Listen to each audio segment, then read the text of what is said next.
Now, ladies and gentlemen, our next panel is all about the rise of direct-to-consumer D2C brands in a world where customers value personalized experiences and direct interactions. D2C brands have created a unique space for themselves. Now, this session will explore how these brands are leveraging innovation and data to forge strong customer connections and scale rapidly.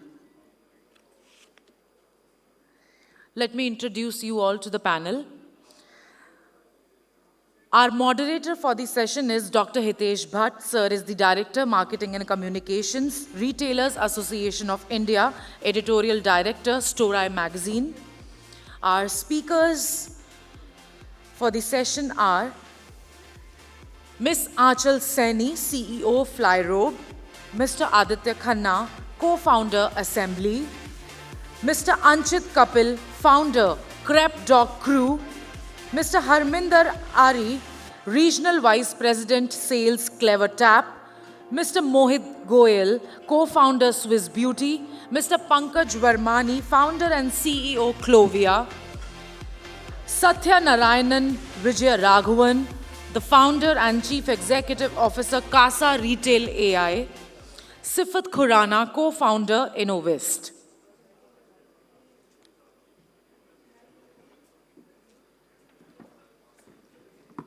A very warm welcome to each one of you on behalf of Retailers Association of India. Ladies and gentlemen, over to the moderator, sir.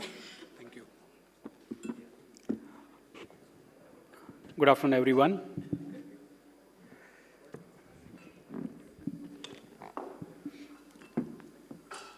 We have a very eminent and innovative panel here today. We are going to discuss about the D2C surge and how brands are forging direct connections with consumers.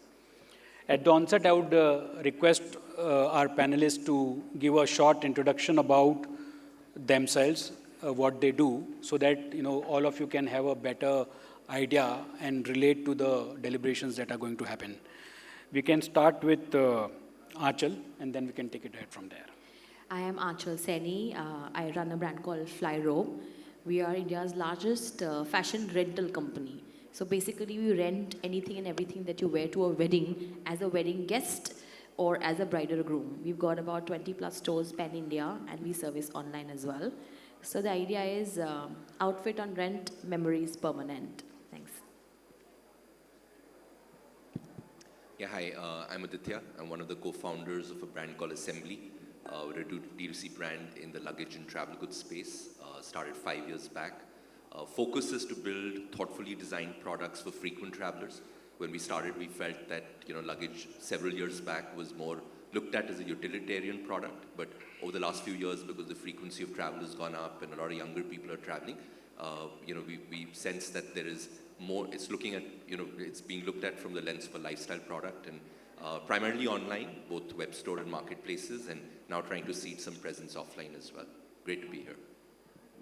Hi guys, I'm Anchit. I'm the creative director and co-founder Crepdogcrew.com. Crepdog Crew is primarily the biggest aggregator for limited edition sneakers in the country and also the home of homegrown fashion, where you'll find products in the western wear category above a 2,000 rupee price point. So we primarily focus on the premium masses of this country as that segment is growing at a rapid rate. So we decided to build a business in fashion in the premium segment. That's it. Thanks. A very good afternoon. My name is Harminder Singh Ari, and I represent an organization called Clever Tap. I am responsible for the entire India plus subcontinent business, and Clever Tap is an all-in-one customer engagement platform where we integrate with the entire world and help personalize the engagement. So I really look forward to this engagement and this conversation. Hi, good afternoon. I am Mohit Goyal, co-founder of Swiss Beauty Cosmetics. We are in the beauty business from last 11 years, and we are available across 500 cities in India, and we have omni-channel presence, online, offline, and happy to be here. Thank you. Hi everyone, my name is Pankaj. I run this company called Clovia. We started as a lingerie brand for women, moved into shapewear, loungewear, activewear. We started initially as an online company, as a D2C brand, but now we have grown offline as well. Almost 45% of the business is offline. Recently, we launched a menswear range as well, which has gone into like 100 crore run rate within a span of 12 months. We got acquired by Reliance a couple of years ago. Good afternoon, everybody. I'm Satya Narayanan. I'm the founder and CEO of Casa Retail AI. We are a CRM CDP platform. In more layman's terms or retailers' terms, we help in bringing back customers, increasing ATV, that type of stuff. Hi everyone, this is Sifat Khurana. I'm one of the co-founders of Innovist, which is a house of brands in the personal and beauty care business. We're basically parent companies like Bare Anatomy, Chemist at Play, Sunscoop. There are multiple hair care, skin care, sun care brands under the portfolio. All of them are owned and created and sold by us.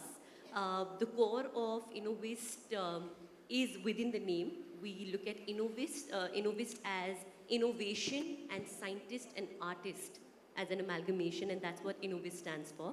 We're one of the only startups in the country to actually have our own research lab and innovation lab and manufacturing facility in-house. And we take a lot of pride in being a product-obsessed company. So any product that you try from Innovist, I'm pretty confident that you're going to see results. Okay. So with a vast variety, and I can say all the categories are different categories, but very, very interesting categories, and we would like to know how all these founders and co-founders have, created that direct connection with the consumers, and that's what this panel is all about. I'll start with Aanchal. Aanchal Flyrobe. Now, just a 30-seconder, what does Flyrobe do, and how do you do it, so that, people come to know, because my question is post that. So we rent the expensive garments that are just one-time wear. You wear it to a wedding, for your own wedding or as a wedding guest, and it's just like an NPA in your closet doing nothing, and you regret every moment you see the product ki, oh my god, इस पे 2 लाख खर्चा था, 1 लाख खर्चा था, दोबारा कभी पहनने को नहीं हुआ. Thanks to social media, pictures once taken, we cannot repeat outfits. So we are solving that problem. Excellent. So I see a multiple problem solver in Flyrobe. Pictures one taken can't be taken again with the same attire, apparels. So you are solving that problem, but the other bigger problem that you are solving is, the NPA part that you spoke about. So how does this model work? So from the consumer's point of view, you book an outfit 4 months in advance, or on the same day you have to go and attend the wedding. It is booked for you for a certain period, which is a standard 4 days period. We alter the product as per your size fit. You use it for 4 days, and then you come, return it, and we refund your security deposit. That's how it works. And mostly, the value of the garment, MRP-wise, is somewhere between, say, 20,000 to, say, about 10 lakhs. And MRP-wise. Yeah, MRP-wise. And this person can rent it for X percentage of it. Yes, it's about 10 to 15% of the MRP, and you rent it for a certain limited duration. And do you have labels and brands? Yes, we do. So we've got, see, the idea is to, India, the masses were not renting earlier. I say we've been in the space for almost 10 years. Before that, there were unorganized sector, little bit of rental stores, but hygiene and the kind of clothing was a problem.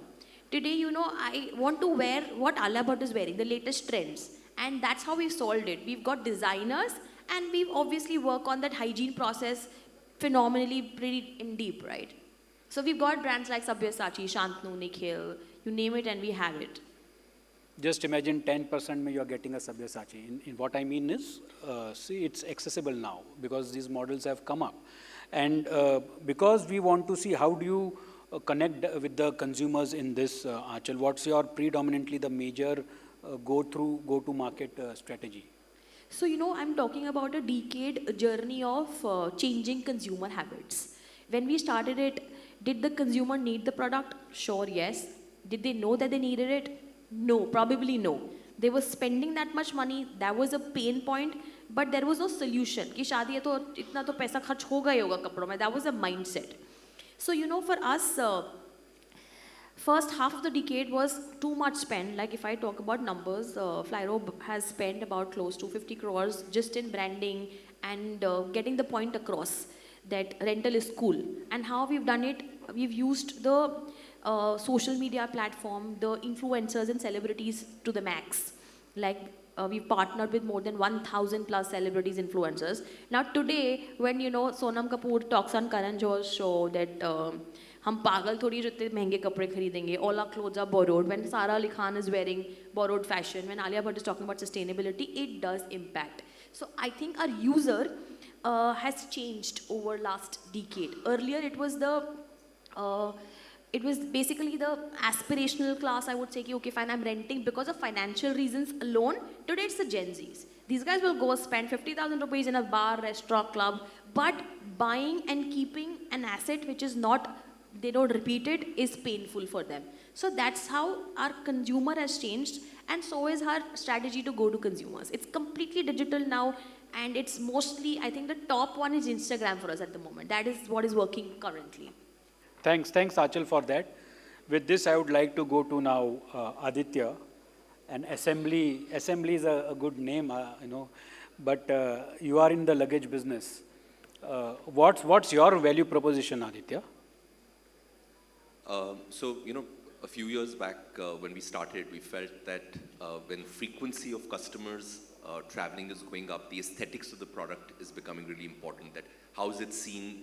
The superpower of this product is that it's seen. You see it at airports, you see it, people walking into offices with it, you see people posting their pictures on Instagram and seeing it. So that's a superpower of the product. And what we're seeing is that the aesthetics have become center stage for a lot of consumers. So that's one pillar.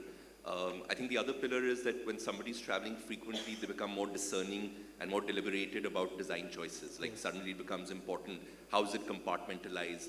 Are there certain features which lend itself to productivity, storage, retrieval, which is something when you're just traveling twice a year, it doesn't bother you as much. And I think the third thing is that you've had premium brands offer this in the past, but I think trying to get the supply chain and reverse engineering a product which is maybe more expensive than one of the mass brands, but 50-60% more reasonably priced than the premium brands. I think that's a sweet spot that we're playing at. Excellent. You said you had started this brand a couple of years back. In this overcrowded market, both formal and informal, you have made a space for yourself. But what has been your major impediment, and which can still be another impediment if you have solved the previous one? But if you can share with us, what was your major problem or challenge that you have solved in getting Assembly where it is here today? I think in the D2C space specifically, there are two pieces or two pillars you need to get right. You have to get your customer acquisition costs right. That's the only way you can scale, and you have to work on cross-selling and maximizing the LTV of the customer. And the other is that in a voluminous product like luggage, and where people are expecting to get their product within a couple of days, because they typically think of buying luggage when you have a trip coming up. So I think those are the two pieces which the more we are able to optimize that, the more we're able to grow. So on the first leg, which is your customer acquisition side, you obviously have to do the paid marketing side well, and you're using the Facebooks and the Instagrams and the Googles and YouTubes to try and market through that. But making sure that you're also de-risked from that, which is so that there is more resilience in your acquisition, getting your affiliate piece right, getting your organic piece right, being able to cross-sell products when to be able to intuitively, luggage is not people buy luggage and then forget about you for a few years. So being able to cross-sell some other products in your portfolio to maximize that relationship, I think that's one challenge that you have to keep kind of optimizing. And the other is we can't airship this, so it means that you have to make sure that your products are available in multiple locations. and you have to make sure that your general, you don't want to drop orders because, somebody has a trip on the weekend and you can't fulfill it, because then the entire work you've done on registering in somebody's mind goes to waste because you're just not available when they need them to, you to be available at that time. So I think these are the two pieces which we have to constantly work on. Thanks. Thanks, Aditya. Let me go to Anchit and again ask Anchit to tell us about his business model. So we primarily deal in the business of limited edition sneakers, which are second-hand goods, but are completely unworn and new brand. So we take full responsibility of what you buy from us is obviously pre-owned, but has not been used or even been tried on by anyone. That was one nuance we did differently from other competitors out there, because they were not taking guarantee for that. And India, especially in the premium segment, is very particular about how they want their product. With that, a natural extension of our business was fashion, and we got a USP as being the front runners of being the platform for homegrown fashion. So prior to us being out there, there was no platform where you could go and buy Western wear created by Indian designers. So entire Western wear category was ruled by Western players like Tommy Hilfiger, Zara, and the likes of those. And in Indian designers, you only had the couture and the occasion wear. So in everyday wear, Indian designers were not existing. And if you see from 2016 to 2017, that era, the kids who are coming out of NIF, Parsons, and just have a design aesthetic right in their head, want to create brands and want to create a narrative out there which people believe in, because India is fully production capable and has the full creative mindset. So we believe as a company that not only these brands are going to rule India in the Western wear category in the premium segment, but also rule the globe in the coming 10 years, because it was a natural extension waiting to happen. It's like how I would say cheese coming out of Italy and champagne coming out of France. So fashion is inevitable to come out of India, because in the Indian spectrum also, if we see it, how Anchal said that consumers are focused on how they look, right? And how Aditya here said that consumers are now more focused on premiumization and the use case of the product and wearability. So similarly, what we sell in the premium segment is aspirational, is for the luxury segment, but in that case is also social currency. So if you're seen in a certain outfit, right, just to put it as a perspective, you're wearing a shoe, the other person knows that, oh, the shoe you're wearing, you got it on sale because it's readily available everywhere. Yes. But the shoes someone else is wearing is very limited, and for you to get it today, you have to pay a premium price on it. So with that comes in validation, and with Instagram blowing up and social media being such an important part of everybody's life these days, and especially the youth, clicking their own pictures and telling the world how they look is one of the most important things everybody needs to do every day, and I think that's where we fit our piece of the puzzle. Can you give one example? We were just discussing if... Okay, so just to put it into perspective, it's a funny story, but जैसे पहले ticket black होती थी, तो काम वही है, but जूते हैं. Organized. So in that aspect, so like these shoes were released for maybe 15K at the Nike store.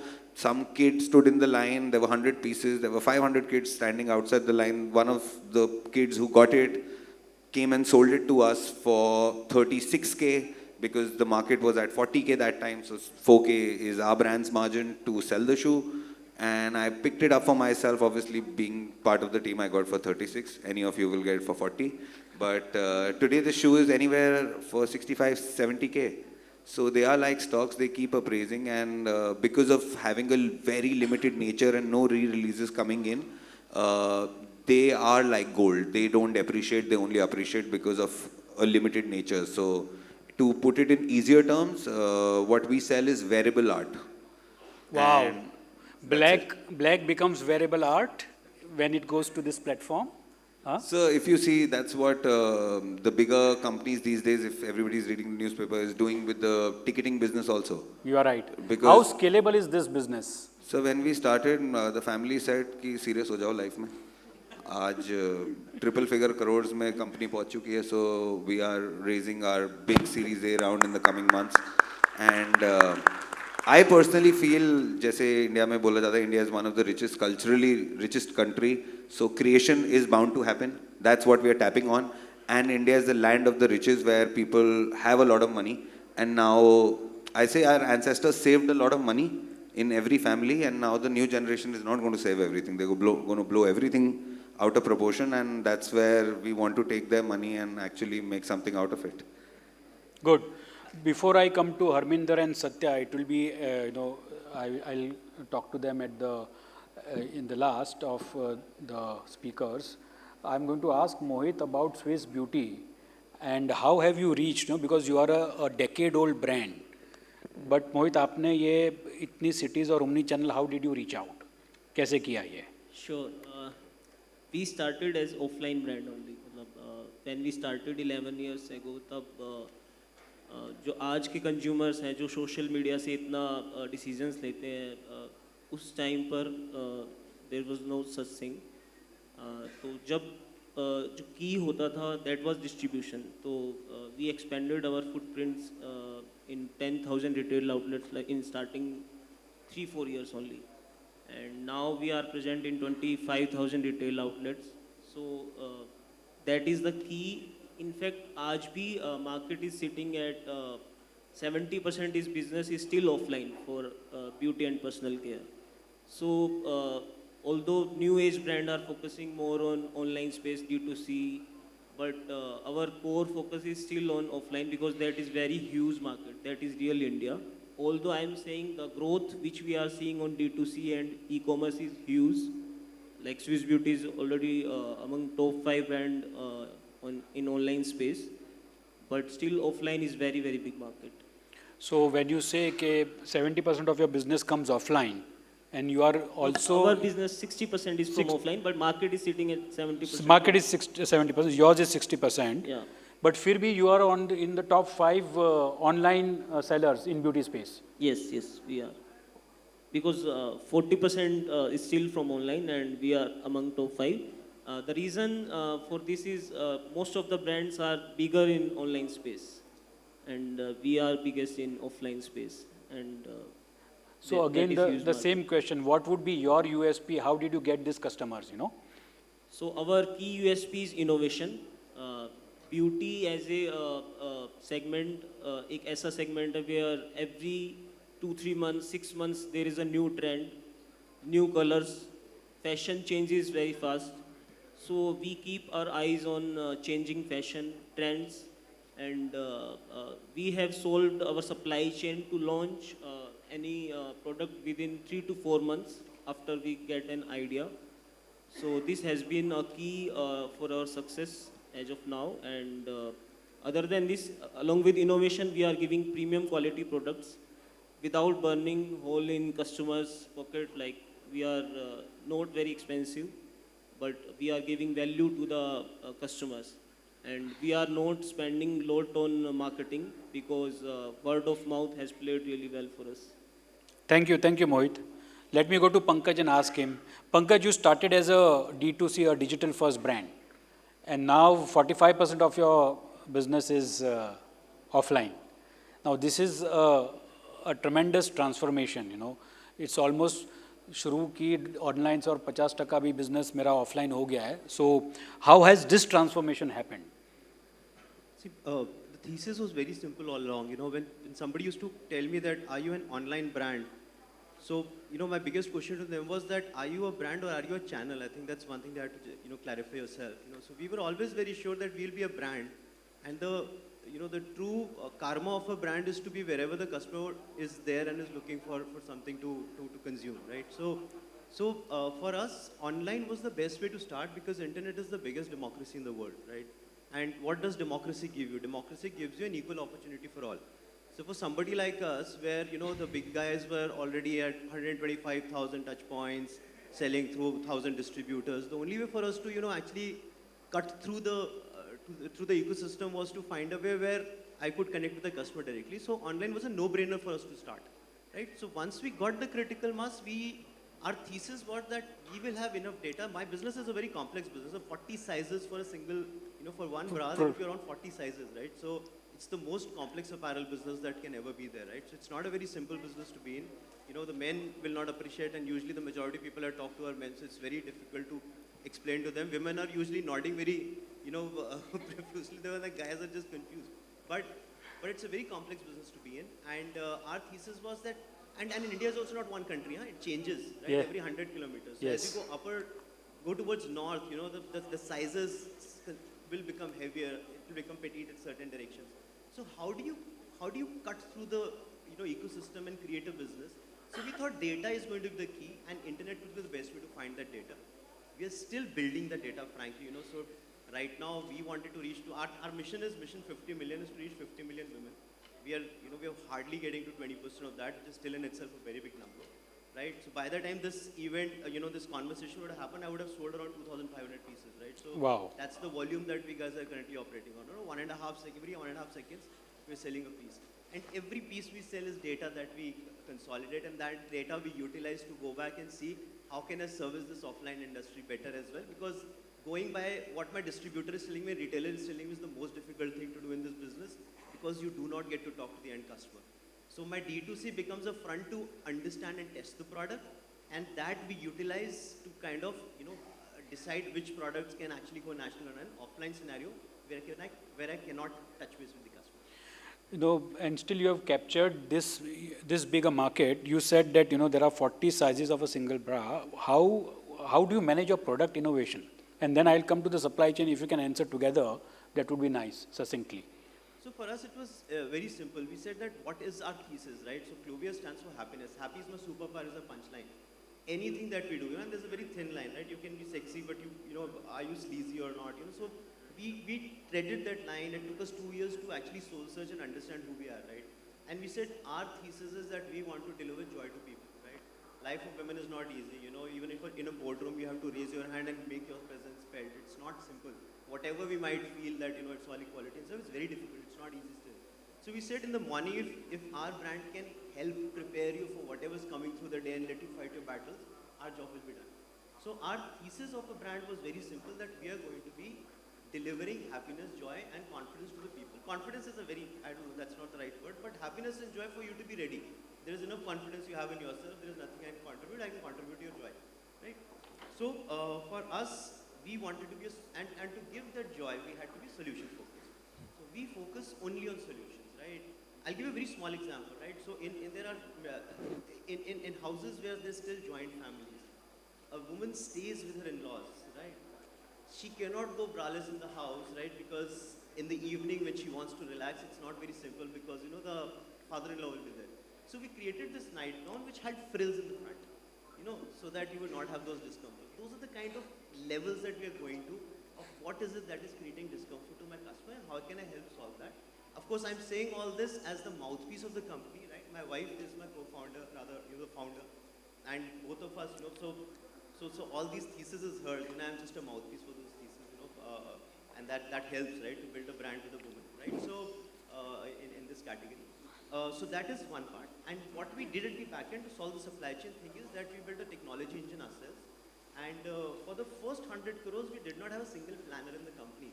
The technology engine, which is called the Monk, the sensei with the sixth sense, the sixth sense will keep telling you what is it that you should be making. So we would feed 500 pieces into the D2C ecosystem, based on the feedback score, returns, exchanges, everything put together. Speed of sales, the system would say, well, this is the winner, this is the loser. So the first 100 crores, the system was churning out the toppers. So feed 500, take it to 50,000 or 5,000 or kill it. That's how the system operated. And of course, once the system became big enough, now we are again re-evaluating our technology strategy and taking a lot of third-party help as well. But almost till 200 crores, we were only doing in-house technology piece. Excellent. Good example for supply chain, as well as, direct connection with the consumer and coming up with the innovation, the example that you gave of the housewife. Let me go to Sifat, and Sifat, you are the co-founder of Innovist. How again the same question, but because we want to see, every day I meet somebody who is in the beauty business, and it just the brand name changes, rest everything remains the same. Is that the case, or is there a real differentiation? No, definitely. I think overall with the entire social media ecosystem and the whole barriers coming down, the barriers to entry for any new brand in any category has become really easy. And with beauty businesses, it's even easier because there are a whole lot of contract manufacturers sitting there to kind of, a lot of beauty companies in India or other categories also, not only beauty and personal care, they're basically marketing and trading companies, right? They'll get the product made from somewhere, put their label on and pass it on to the customer. So they're more of marketing companies, and with this barrier to entry being low, you'll see a new brand cropping up literally every second day. So that's definitely there. And how different is Innovist, and what would be your value proposition, Sifat?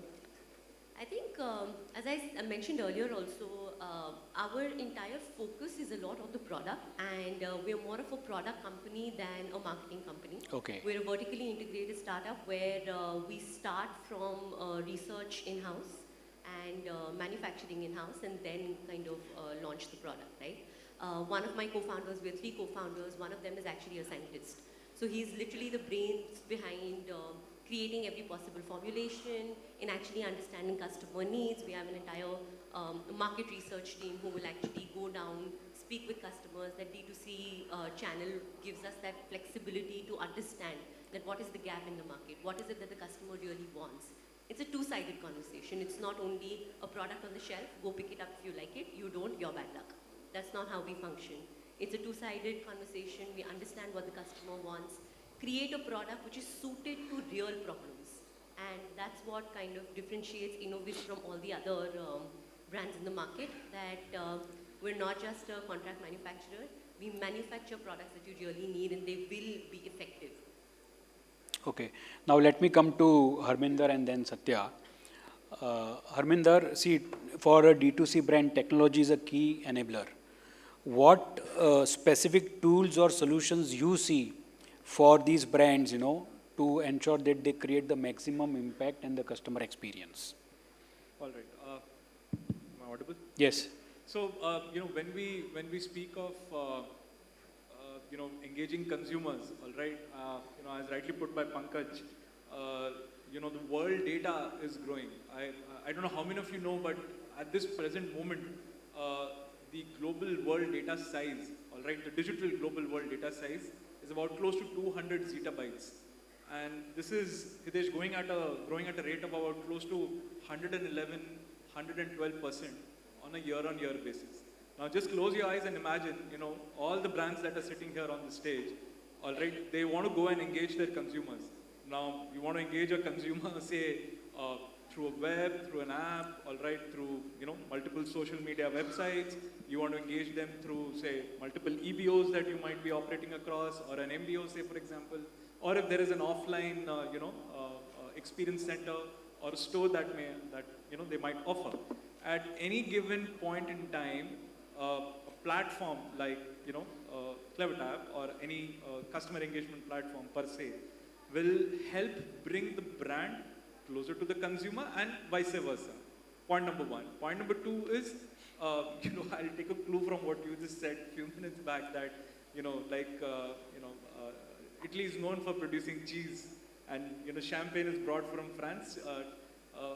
Customer engagement platform like ours, we are known predominantly for bringing on the AI and the quotient of personalization. So, if, say for example, someone wants to buy a product from Clovia, they need that sense of privacy, they need that sense of personalization, all right? Some might open up, some might not open up. They want that sense of, personal touch to that. If someone is, say, for example, buying a pair of sneakers, or someone is, willing to buy, say, a rope for a marriage, that quotient of personalization, is what, a platform like CleverTap has to offer. And then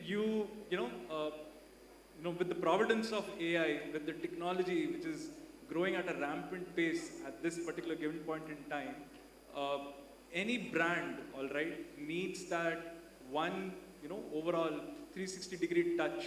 So as I said a few minutes back, someone wants to engage on web, on app, across social media websites, online, offline. You take that entire engagement, you take that entire touch, you take all that essence and democratize it internally across your supply chains, as you rightly said, Pankaj and Sifar. And, you go back to your supply chains, you go back to your distributors, you go back to your retailers, right? And you tell them, hey, you know what? This is something more for you in your territory. So 29 states, multiple districts, multiple cities, multiple people going online and offline, we help brands, come closer to the consumer. That's where technology plays a important role. Thanks. Satya, what's your view on how D2C brands can leverage technology based on your experience and your platform? So if you kind of take a look at the entire customer experience, right? So there is a discovery stage, right? It could be through, social media platforms where we are advertising and we are, enabling consumers to understand about the brand better. So that plays a part into how it leads back either into e-commerce sites or if the D2C brand is offline, enabling them to come to the stores and discover the product themselves. Right? So discovery is one part. And there are tech solutions over there. The second is in terms of understanding when they are on the site or when they are at the store, what does the behavior look like? And there are tools, tech that can enable you to do that. In terms of, is the customer sticky? Are they coming multiple times without buying? So they have an interest in the brand, but they have not actually purchased. Again, marketing automation tech like CleverTap or Casa and others, where you can try and understand whether people are adding to the cart, whether there's an abandoned cart. You can retarget those customers, so on and so forth. Right? Similarly, there is again tech to understand dynamically can I generate coupons, offers to enable that purchase to happen. Like Aditya said, there are brands where you need to maximize the value of the purchase because the customer doesn't come often. So if you have to maximize the value, then you need to have specific strategies around how dynamically you can generate that interest and create that cross-sell at that point in time. Again, there is tech that can enable you to do that.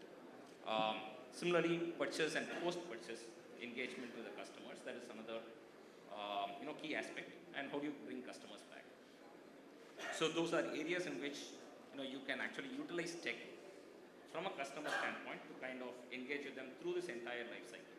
Discovery, during the process of the transaction, getting customers back after they have actually made the purchase. So through this entire journey, you can actually use tech. Thanks. Thanks. Now let me come back to Achal. And Achal, you did mention that you have spent approximately 50 odd CR in marketing, social media, etc., with 1,000 odd influencers, etc. How important or what were your key learnings here? Because it's a huge amount, and obviously the learnings are also big and very important and imperative for us to take our next steps where we can position the brand to the next level and connect with the consumers. So what are the key highlights that you have learned in this journey of yours from this SM marketing perspective? So for us, of course, it's almost a decade-long journey where first half of the decade was spent on consumer awareness. So our user wasn't that, you're already renting from X, don't go there, come rent from Flyrobe. No, our user was, you're buying, stop buying and rent. So we were converting buyers to renters. So this is called changing habits, where all this money that I've spoken about has gone in. So this was the need of the hour then. This is first half of the decade. Second half of the decade is when we are talking about the P&L story, how we are more profitable, etc., etc. So in all this space, sustainability has been the strongest narrative for us. I think in the beginning of this decade, we were the ones talking about sustainability, but the consumer wasn't that conscious, I would say. But post-COVID, we've seen awareness coming in, not just from the consumer's point of view, also different parties like the government is so involved. Like when Ministry of Textile is, contacting us and talking about sustainability. And I also feel that being in the business space, we've cracked both. Sustainability, yes, talking about saving money. So when I say sustainability, like just giving you an example and you will know the impact that, we are sort of creating. One ethnic garment, if you do not buy and you rent, you save 24,000 liters of water. Wow. That's the number. One choice. This is the number that we are talking about. And so this journey has been, of course, trying to create a new space where there was no precedent. Like, when you're sort of creating a masstige product, like, for example, fashion. If I'm wanting to do something in online fashion, I look at these big websites, the Myntra and the Ajio, and add my features and I create a new product, right? But for us, there was no precedent. Everything was, we were supposed to learn it by doing it. And also that technology. So usually what happens, you create a business and create a supporting tech. But here we created the technology first because the idea was to reach to masses. Today also we've got offline stores, but 70% of the user comes online. They discover the service online and then they make the transaction at the stores. Stores are important because nobody's, ordering their wedding lehenga or sherwani online unless you're obviously an NRI and not in the country. So the mix of these two has really changed the game for us. And of course it's fashion, and it's fashion in this age, which means I would say even couple of years ago, a smaller city, tier 1, tier 2, they would go to the nearest market, buy the best product available. But now awareness is really high. Like a user, say in Agra or Ranchi or Raipur, knows what they want. They know what Alia Bhatt is wearing before even Alia Bhatt has entered the event. So designer awareness is there. And here comes the key, that we are able to provide those kind of designers in those kind of cities where on rent, which are not even available on buying basis. So, these are the elements that has really changed our game now. Last question on changing habits. How important it is, or let me say how easy it is to change consumer habits? I thought you would say how difficult it is to change consumer. It's super difficult. It is like, so I don't remember, when Ola Uber came to India. So taxi kaun lega? Like my dad would be like, taxi kyun lunga, mere paas meri gaadi and all that. He's the number one user of Uber today. So when they came in then, so I remember the genius idea of the marketing that they did then was they used to send a Mercedes for 50 rupees to do about 5 kilometers. That's how they started Indians to try on a taxi. So it is hard. It is really hard. And for us, user journey is very long. So now we've started to see results. Like, somebody discovers, oh, rental hai. Is saal to kuch shaadi nahi hai. Next year, oh, I forgot, I've already bought. Third year is when the person is coming and using us. So, we've got that patience of waiting. Like, that's what we've been doing for years. So I think it's hard, and I really feel the second half of the decade is when we are seeing results. Okay, one question to the audience. Suppose, if you guys get one more chance, and this is just an hypothetical question, how many of you would go for this kind of a lehenga in today's scenario? I would rephrase the question. That, because remember the money spent on your wedding. The sherwani was X thousand, the lehenga was X thousand / lakhs. If you're given a chance, saving that money, how many of you would go and rent a designer and not buy that? Vis-a-vis, how many of you would, okay, one person. Yeah, two, I see. This is what I'm saying. This even the married guys, okay, very good. So this is what the change is now. You'll also go. But I won't get married again. Okay. Okay. You wear it to others, no? You when you attend a wedding, you rent. Yeah, please.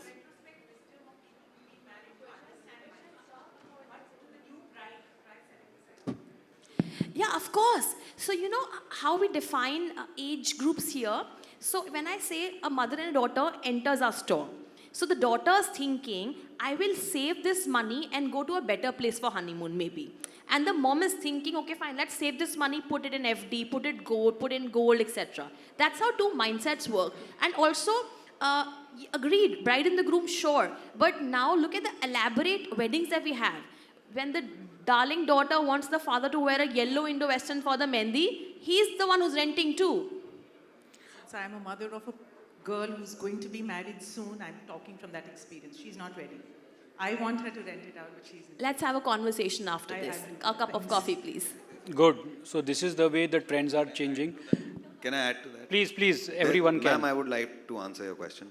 There's always an exception in the market for the 20-30% rich people who want to, and the mindset. It's not about actually having the money in the bank. It's about just a mindset a consumer has. Ki, bro, I'm not going to wear anything used. I will spend it. I will work hard. I will make that money again, and I will spend that. So that's where we come in and we sell products. But I understand. I was just about to say, people who have a lot of money, we say rent from us and then go buy from them. Yeah, so, buy the basic and rent the iconic. Buy the basic, spend a lot of money, no problem. But you'll keep wearing it again and again. Don't waste money on something that you'll just But- one but- time wear. But that's the general sense of it. But in reality, in a consumer behavior sense, there are both genres of customer, and they will always keep existing. But yes, the validation system of reusing products, slow fashion, sustainability is getting there because everybody is feeling the pollution, everybody is feeling the oxygen level depletion and the chaos going around all over globally. So yeah, everybody wants to put in their little bit to save the world. So Anjit, my next question is to you. How are you seeing your segment being expanded? Are you seeing, because we are talking about changing habits, and that's what Achal has done, or the consumer is also changing. Something similar is with your product as well. Yeah, so there's a little bit change in the consumer behavior we deal with. Is the consumer already existed? It's all of the people out there who travel abroad to any place. It's not about Bangkok or I would say Berlin or New York or any place. It doesn't matter the category. The whole mindset was that summer holidays में abroad जाएंगे और वहीं shopping करेंगे. So, and that wahi shopping is not for the legacy brands like a Louis Vuitton or a Hermes. It's about general shopping, going to the mall, going to buy random things, $30, $40, $50, $60, experimenting products in the West because of the colors, the styles, the trends. Because end of the day, that is Western wear. It's their home ground. We are Indian wear. We will get a wide range of kurta pajamas and other things in our country. But back in the day, people used to get these fashion from abroad. Now with that, brands entered India. So for us to explain a young consumer who's smitten with brands that come and buy this product, this is equally good, this is maybe 1,000 rupee plus minus, but 100 times better quality, and you are facilitating growth in your own country. So telling the consumer and being so honest with them doesn't really work. So we follow artists from our industry. He's no more. His name was Virgil Abloh. And Virgil once said that if you put up a trash can in a museum, it becomes a piece of art. So that was the primary theory we were working on, that what we are believing in is not trash. It is actually better than what's available out there. So that where our retail segment comes in, and we build state-of-the-art stores. So we don't repeat the way our stores look. It's not a model where we scale and keep optimizing cost with the store level. No, each store is a bigger expense and a better experience for the consumer. So we believe if you've been to our Delhi store and you've seen our Mumbai and Hyderabad store online, it's on your to-do list. You would want to visit them as well because the curation is a bit different and the way they look are very different, and the experience offered at each store is a different experience based on the localness of that city. So creating that environment was the toughest part for us, and pulling the customer in, because now we can state that if you have the money in your pocket and you walk in our store, you're not leaving without a shopping bag. That's how much I say we take ownership of our curation. My next question, this will be the last question to the remaining panelists, about the strategy that they are going to implement about having this connect with the consumers, because this topic is about direct connection with consumers. How do you increase that? Basically, it's a strategy. If you have that direct connect with the consumer, you're going to have that growth. So it can be rephrased as a growth strategy question also. And I'll start with Aditya. What would be your strategy, Aditya, in connecting and taking your growth to the next level? No, especially online channels, there are more people seeing your content than buying, right? Like, today a brand can have a 1, 2, 3% conversion rate on their site, which means that 97, 98 people who are coming to your web store are not buying. So I think definitely content is probably that is the deepest way to get reach and scale and reach a consumer. I mean, they may discover you online and then buy you offline, and offline may really be a place to consummate the sale more than people discovering it. So I would say content would be a big piece. And then other ways to engage, we're in a space where even though the e-commerce logistics have become strong, the reverse logistics experience is generally weak. If there are 10 logistics partners out there that are good with forward logistics, there may be just a couple who are good with reverse logistics. So how how that experience lends itself when you're post the sale as well is a very big part of it. So I would say these are the couple of ways in which we feel pre-purchase and post-purchase, we can expand on that. Good. Content for pre and reverse for post. Reverse logistics. Mohit, what about you? What would be your strategy? Strategy for? Sorry, For growth. For growth. So we are keeping the same emotion, like Aditya rightly said, the content they are consuming. So after COVID, consumers want transparency in communication, especially in our field. They want clean ingredients. The story about sustainability is there. So we are keeping same trend for our products. Like they want to know if your products are cruelty free, tested on animals, are these paraben free. So we are following the same trend what consumers are asking from us. So and also giving them again innovative trendy products which they are because they are very much engaged in social media activities and they see a trend all over the globe what is trending. So we have to be there. We have to give them what they want. So we are keeping this thing for growth for our brand. Pankaj, you mentioned that you have diversified into menswear as well, because Clovia predominantly was a female-oriented brand. So will the current brand positioning affect the menswear category positioning? So we launched men's under John Players, which is already a very established brand name, and since we had it part of the portfolio, so we've taken that license using that. I think from a growth perspective, you can break it down to two parts, right? The growth of a brand and the growth of the business. Let's put it like growth of mind share and wardrobe share of the customer, right? It begins two parts. So wardrobe share is fairly simple if you've got your channels and your product market fit established, right? So for us, for example, the more touch points I reach in terms of distribution, the more stores I open and the more traffic I'm able to generate, and keep expanding on products as you rightly said in men's, right? So the business will happen. From a mindshare perspective, I think there are 2-3 things that we have, understood is that today's customer, the bullshit meter is very high, right? So don't try your bullshit your way through the customer. They will catch it like this. I think, so for a brand to be an authentic brand, you have to be very genuine about what you are doing. So first thing is to understand who you are, right? So for example, so my thought process is frugal. How can you create great product at a certain price point, right? And try to sell it to as many people as possible, so a lot of my friends are private equity guys, and their wives also wear Clovia, and there are a lot of people who are, youngsters who are just earning 20,000 rupees, they also, wear Clovia. So because the thought process has always been that how do you, create a product which is authentic, right? So don't bullshit your way to the end customer. If you have understood that I'm a solution focused, great on pricing brand, then please stick to that, right? I think that's one thing that we have understood. And other is that, I keep telling my team also that earlier, the customers kept the brand on their feet. Now they keep them on their thumbs. It's literally a 10-second window that you have, right? Wherever you go, there's nothing more than that. It's just a 10-second window. So how do you become relevant in those 10 seconds? And we talked about education, right? And there's a great example of Flyrobe. I think from a VC parlance, they say that education is expensive. It's a very low IRR thing, right? Because it takes a lot to change behavior, right? So for us, everybody used to say that, in innerwear, you need to educate the customer, right? When you say you have to educate the customer, you're first of all putting yourself on a pedestal and saying, "Main tumhe gyan deta hu." And we said, "Boss, this is wrong. Who am I to tell the customer, right?"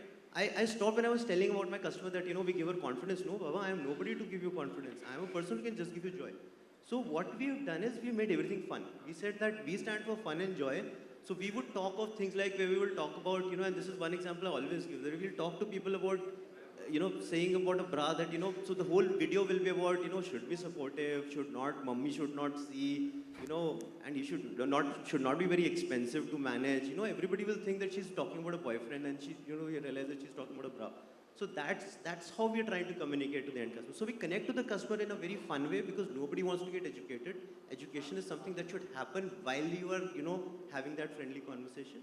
So that's how we're trying to get the mind share. And from a wardrobe share, it is every day reach out to as many touch points wherever the customer is, be there. That's all we're trying to do. Sifat, what about you? What's your strategy? So I think Pankaj has actually covered Everything. that, a D2C brand can actually think about in terms of strategy. It's about mind share. For us, it's shelf share, of course, right? I mean, we want people, the product that we have, personal care, like your shampoos and body washes, is not something that you show off. It's not something that you carry in your bag, tell people about it, oh, you know what, I'm using this body wash. Yeah, yeah. But if you can be that conversation generator and people actually start speaking about your products, even though it's a category which is not to be shown off, you've made it, right? So between the mind share and the shelf share category, I think it's mind share that will eventually translate into capturing that shelf share. For mind share, what we basically do is be honest, be there, be available on social media, be available wherever the customer wants us to be available, right? I mean, with all the clutter in the market, one very, very important thing is to not bullshit again, right? I mean, be so true to your customer, because with all the brands that are coming up, it's very easy for a customer to spot who's bullshitting, who's not. And it's your product which will eventually, bring them back to you. It's the stickiness factor that will keep increasing over the years. Offline is, of course, a very, very big channel that we are going to aggressively enter now. We've so far been only about an online brand. We're about 95% of our revenue is online, and just 5% is offline. But now is the time where we feel that the customers are looking for us. And if we are not present at the places where they want us to be, we lose them as our customers. They will eventually sort to another product. So I guess offline is one strategy which is on the cards for us. And on an online perspective, the trend is changing every 3 months, 6 months. There was a time when people wanted to only look at transitions on Instagram, and there's a makeup video, aise kiya plain aa gaya, aise kiya makeup aa gaya, right? So people would be interested in looking at content like that. Then there were mythbusters. Then now the latest trend is where customers want to see the founders and the team behind the brand. So founders are building their personal brand so that they can, be so raw and candid about themselves to the customers to gain that trust, to garner that relationship with the customer. So I guess things are changing. They're so agile, so that agility in a business and the way you talk to your customers is also equally important, which will help you gain mind share. And we just try to stay on top of those trends. Excellent insights, Shifat. Now we'll ask our tech experts, Harminder and Satya, what strategy or what you feel the D2C brand should adopt, according to you, to take their brands to the next level from a tech perspective. We can start with Satya. So the biggest thing I think from a D2C brand standpoint, because the brand is actually telling a story to the customer, right? So in terms of who they are, what they do, that type of stuff. The creatives that the brand actually publishes back into digital marketing, they are telling a story there. So which creatives work, which don't, which story works, which doesn't, which actually helps to make the conversion back onto the website. Those are important things to consider, and very few brands are actually doing that. D2C brands are doing that, right? So you're not actually tracking right from the place where you are doing performance marketing on social media, all the way through to which is working, what's not working. You just know this campaign works. This campaign doesn't through CAPI or data hash. But you really don't know which of these creators, which emotion actually triggered that sale, which is causing the stickiness onto the site and so on. So I think there is a lot more that we can do in that particular area to enable and fuel growth. The second is, and I think, that person, I'm sorry for it, but he also mentioned it, the ability to connect data from different sources. Let's say a person is actually, commenting, they are interacting with you on social media, back into what the customer likes, about which product did they comment, that type of stuff, right? So, and there are ways to get that data back. That again unleashes that there is an interest of this person. Can we actually start marketing to this person around that particular areas of interest? Those are areas in which again you can actually fuel growth. So basically connecting data from various sources, making sure that to fuel more growth, you can actually connect back into what is the story you're saying, which creatives are working, what's not working. Those are areas that I feel D2C can leverage more. Thanks. Harminder, your final views, please. Yeah, I think Satya, you have already covered maximum of what could be an outcome from a technology standpoint. But here's my take on this. I'll take an example what ma'am just raised a few minutes back. And Anchal, for you, I think your daughter needs to be educated on what the product has to offer from Flyrobe. And I think that's where a platform, that's where technology, plays a very, very important role in the overarching, topic of engagement. So, across the entire panel, I'm sure you would have heard bringing more, steerity to the communication, improving the engagement, all right, understanding your consumer, all right, reaching out to, a prospect or a consumer at the right time, at the right place.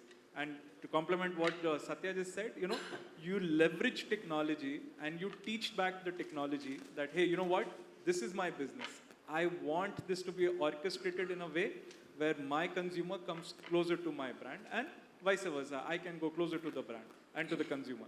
So keeping it very simple, but yeah, I think technology has a massive role to play to achieve this particular task. Thank you. I think we are just 2 minutes short Can of... I add something? Yeah, please. So I pretty much agree with everybody on the panel. But there's something I would like to add and really emphasize, because as a company, we give, I think, 95% importance to that factor. We believe, as Sifat said, that social media is constantly evolving. There are ways changing of how you produce a video and how you present it to a customer. And I think that's the first step of awareness and catching the consumer's attention. But that does not help in growth, according to me and according to our business, because I personally feel the real backbone of growth is consumer word of mouth and customer experience on ground or online, or when the product is delivered to the customer, should be focused so clearly and with the intention of the consumer never forgetting you and keep coming back to you, because with the world we are living in and internet at everybody's thumbs and so many data points and so many theories coming in when we sit with people like you and we are thrown jargons and technical words, we kind of lose the plot that karna kya hai and किस data को focus करें, किसको retention पे लें, किसको retargeting पे लें, and that becomes chaotic for founders there. So my only advice, and I think the way growth should be chased, is the old school way कि मैं क्यों बताऊं आप मेरा सामान लो, आपका बेस्ट फ्रेंड बताएगा आपको कि आप मेरा सामान क्यों लो, because more than an ad thrown by him or him, you are believing your friend. So I personally believe that this belief comes from the restaurant background I have, and कोई अगर खाना खाने आ रहा है तो वो खुशी खुशी जाना चाहिए, चाहे आपको उसका बिल फ्री करना पड़े, क्योंकि अगर वो निकल गया मूड ऑफ बाहर में तो वो 500 लोगों को बोलेगा कि यहाँ कभी नहीं जाना. So that actually de-hampers your business. And with the tools we have these days, with performance marketing, with Meta and Google and everything, to build a fictitious business of 100 crores is, all you need is 50 crores. That's it. You go raise 50 crores and you put it in ads and you will get a revenue of 100 crores. But the day you stop putting in that money, you're tanked, your business is gone. So the real essence of growing a business and making your growth sustainable is, I personally feel, is word of mouth and making your consumers happy, and rest everything is just catching their attention, is how a newspaper ad used to work back in the day. That's it. Thanks, Anchit. Those were very insightful words. So after this 1 hour of deliberations, the question was how brands are forging direct connections with consumers. And this was the question, and I have finally got some answers, and mostly the answers are here with us. To get the direct connections with consumers, the brands, the D2C brands are doing is they are talking about word of mouth, they are talking about experiences, affiliate marketing, organic, transparency, sustainability, innovation, honesty, wardrobe share, self-share, pricing, mind share, making it more fun and joy, data, supply chain, reverse logistics. I think these are some of the points that have been discussed by our esteemed panelists here today with all their experience in building their D2C brands, which have been offline, online, and omni-channel as well. Thank you for sharing this secret sauce here today with us. Thanks for, and the audience also. I wanted you guys to ask some questions, but the time's up and it's almost 1:45. I don't want to stand between you and lunch. So thank you for, all your patience. Thank you for sharing your insights. Thank you.